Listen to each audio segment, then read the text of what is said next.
नमस्कार जय हिंद दोस्तों, स्वागत है आप सभी का आपके अपने YouTube चैनल अबे स्टॉक पर। मैं हूं आप सभी के साथ अबे आजू। साथियों, भारत पर 718 बिलियन का जो है कि कर्ज हो चुका है। अभी तक ये जो थर्ड क्वार्टर की जो रिपोर्ट आई है 2024 की लास्ट रिपोर्ट, इसमें ये सामने आया है कि करीबन 718 बिलियन डॉलर का जो है कि कर्ज भारत पर हो चुका है। तो इससे ये सवाल उठ रहा है कि क्या भारत का हाल भी श्रीलंका के जैसा, पाकिस्तान के जैसा हो जाएगा? क्या इंडिया डूब जाएगा? क्योंकि ये कर्ज में जो उछाल है, ये जो विदेशी कर्ज में उछाल हुआ है इस बारी, बहुत ही अधिक मात्रा में हुआ है। इसके पीछे का पूरा जो राज है, पूरा क्या, कैसे और क्यों, कब, कितनी मात्रा में हुआ है, ये सारी चीजें आपको इस वीडियो के माध्यम से हम बताने का प्रयास करेंगे। साथ ही इससे क्या फायदे हैं, क्या नुकसान है, भारत आगे इस पर क्या कर रहा है, ये सारी चीजें आपको इस वीडियो के माध्यम से बताएंगे। साथियों, वीडियो स्टार्ट करने से पहले आपसे एक छोटी सी रिक्वेस्ट है, चैनल पर अगर आप नए हैं तो चैनल को सब्सक्राइब कर लीजिएगा, क्योंकि आप में से 90% लोग ऐसे हैं बस वीडियो देखकर चले जाते हैं, चैनल को सब्सक्राइब नहीं करते हैं। तो आप लोगों से छोटी सी बस यही अनुरोध है। चलिए वीडियो को स्टार्ट करते हैं। साथियों, यहाँ पर जो ये बना हुआ है न्यूज, आप हेडलाइंस देख सकते हैं कि करीबन 10.7% का जो है कि इजाफा हुआ है कर्ज में भारत के। अब आपको समझाते हैं कि बाह्य ऋण होता क्या है, यानी कि जो विदेश से या बाहर से ऋण लिया जाता है वो होता क्या है। तो जो बाह्य ऋण है उससे तात्पर्य है कि उस कुल राशि से जो किसी देश से विदेशी ऋणदाताओं का बकाया हो। इसमें जो है सार्वजनिक ऋण, यानी कि जो सरकारी उधार होता है, जो गवर्नमेंट उधार लेती है, और जो निजी ऋण, यानी कि जो कंपनियां हैं जो बॉन्ड के द्वारा या फिर अन्य तरीके से जो कर्ज लेती हैं, जैसे मान लीजिए रिलायंस हो गई, फिर आपका अडानी हो गया।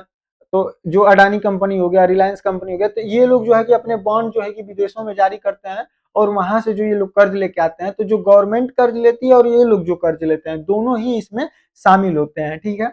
अब वृद्धि की जो मुख्य विशेषता है, अगर इस पर बात करें तो जो कुल विदेशी ऋण है वो दिसंबर 2024 तक 717.9 बिलियन डॉलर, जिसको कि हमने 718 बिलियन डॉलर के आसपास आपको बताया है। तो जो वार्षिक वृद्धि देखी गई है इसमें, तो दिसंबर 2023 में ये था करीबन 648.7 बिलियन डॉलर, जो कि इसकी तुलना में, अब के तुलना में 10.7% बढ़ा हुआ है।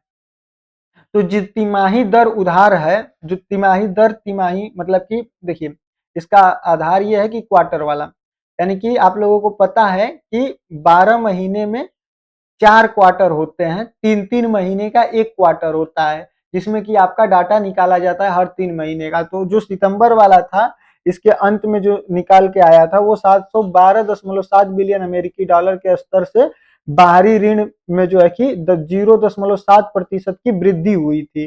तो भारत के त्रैमासिक विदेशी ऋण रिपोर्ट के अनुसार ये जो है कि डाटा आया है। आपको यहाँ पर हम दिखाना चाहेंगे चार्ट के माध्यम से कि आप यहाँ पर देख सकते हैं कि जो 2023 में ये ऋण है, जो 2023 में ये करीबन कितना 646.8 बिलियन डॉलर का है। वहीं 2022 में 615 बिलियन डॉलर का था, 21 में 611, और आप यहाँ पर 2010 की तुलना में देखें तो ये बहुत ही कम था, 290.4 बिलियन डॉलर ही मात्र ये था।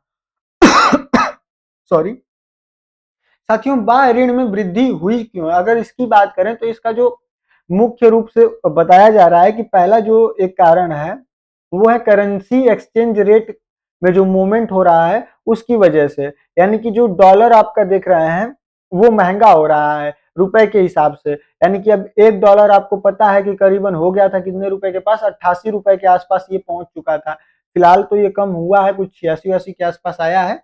तो ये जो महंगा हुआ डॉलर अपना जो वृद्धि कर रहा है उसकी वजह से जो रूपी है ये गिर रहा है, जिसकी वजह से कर्ज हो रहा है। क्योंकि हमारा जो अधिकांश कर्ज है वो डॉलर के रूप में है, करीबन 50% जो है वो डॉलर के रूप में ही है। तो जब जब डॉलर बड़ा होगा, जब जब डॉलर का वैल्यू बड़ी होगी, तब तब भारत पे कर्ज जो है कि और बढ़ेगा।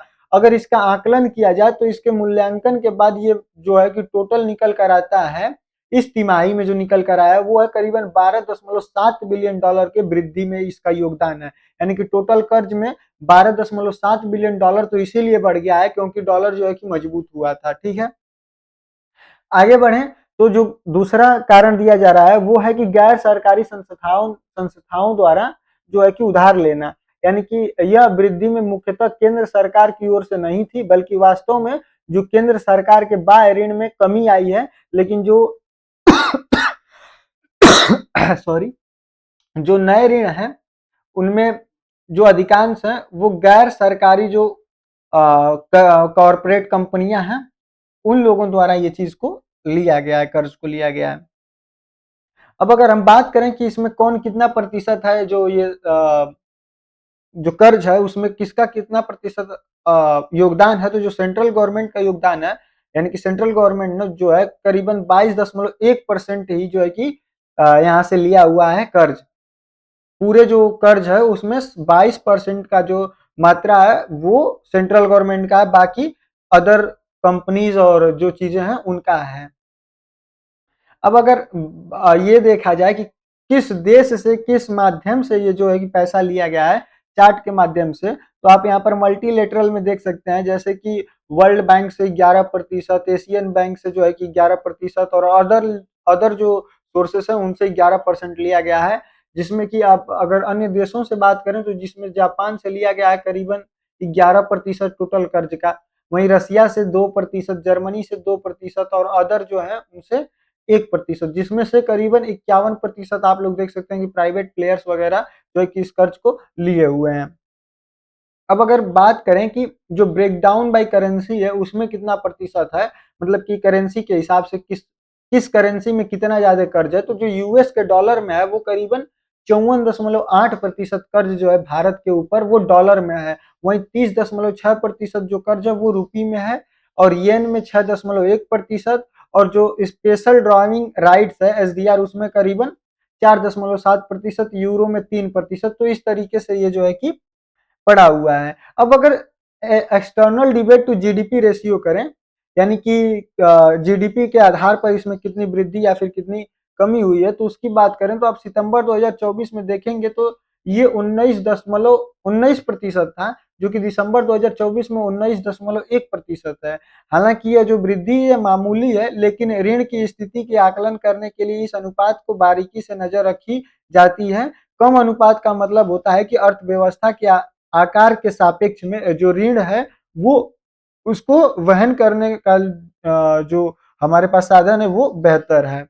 अब अगर जो ये देखा जाए कि भारत कितना जो है कि अपना पेमेंट करता है जीडीपी का, या फिर जो इनकम होती है भारत की, जो निर्यात करता है भारत या आयात करता है, उससे जो जितना पैसा होता है उसमें से कितना प्रतिशत पैसा जो है कि भारत कर्ज देने में करता है, तो जो टोटल विदेशी भारत जैसे कि निर्यात करता है उसका जो 6.6% है वो टोटल जो है कि जाता है कहाँ पर, आपका कर्ज का ब्याज देने या फिर मूल हिस्सा चुकाने में इसका उपयोग किया जाता है। तो ये जो है कि एक दिक्कत है, इतना प्रतिशत जो है कि हम लोग के नुकसान ही हो रहा है एक तरीके से। वहीं अगर इंडिया का जो है कि इंटरेस्ट पेमेंट देखा जाए कि मतलब कितना ब्याज चुकाता है इंडिया, तो इंडिया करीबन 2023 में 22.5 बिलियन जो है कि ये कर्ज चुकाया है, बस ब्याज दिया है, कर्ज नहीं ये बस ब्याज दिया है। 2022 में इसने दिया था 15.1 बिलियन डॉलर, और जो 2023 है उसमें 22.5 बिलियन डॉलर भारत ने जो है सिर्फ ब्याज दिया था मूलधन छोड़ने के बाद। तो इसके संभावित निरार्थ क्या होंगे और सकारात्मक संकेत की अगर बात करें तो वो क्या है, तो साथियों जो कारपोरेट हैं उनमें उधार में वृद्धि से व्यवसाय वृद्धि में विश्वास का संकेत हो सकता है। वहीं जो ऋण सेवा है वो स्थिर बनी हुई है, जो यह दर्शाता है कि ऋण का प्रबंधन जो है कि किया जा सकता है। वहीं स्वस्थ विदेशी मुद्रा भंडार, जो कि हम लोग को पता है कि करीबन 650 बिलियन डॉलर के आसपास फॉरेक्स रिजर्व भारत के पास है, तो उससे जो चालू खाता स्थिति है भारत के दायित्व को जो है कि पूरा करने की क्षमता को समर्थन प्रदान करती है। और वहीं अगर जोखिम की बात करें तो अमेरिकी डॉलर मूल्य वाले ऋण पर भारी निर्भरता से जो है विनिमय, उसकी दर को जो मतलब कि उसमें जोखिम बढ़ सकता है, क्योंकि आपको पता है जब डॉलर मजबूत होगा तो क्या होगा, भारत पर कर्ज बढ़ेगा, तो इसके वजह से जो हमारा अधिकांश है वो 50% से ऊपर ही है। आप लोग को पता है डॉलर में तो ये कितना अहम होता है, तो इससे जो है कि भारत में जो विनिमय का दर है उसकी जोखिम जो है कि इसमें बढ़ा रहेगा। यदि अमेरिकी ब्याज दरें और बढ़ती हैं तो ऋण सेवा की लागत जो है कि बढ़ सकती है। वहीं वैश्विक वित्तीय शक्ति से या फिर भू राजनीतिक झटके पूंजी प्रवाह को भी प्रभावित कर सकते हैं।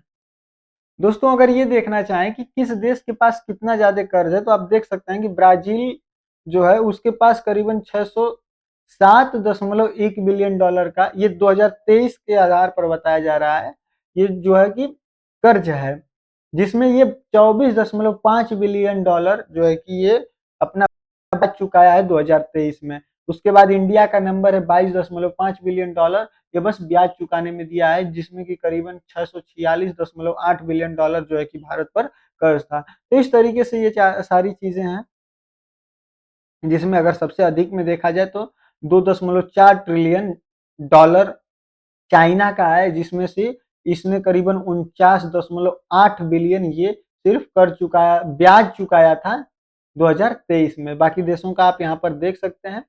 तो उम्मीद करता हूँ वीडियो में सारी चीजें मैं समझाने में सक्षम रहा। बाकी आप लोग अपनी राय इसके बारे में क्या आप सोचते हैं कमेंट में बता सकते हैं।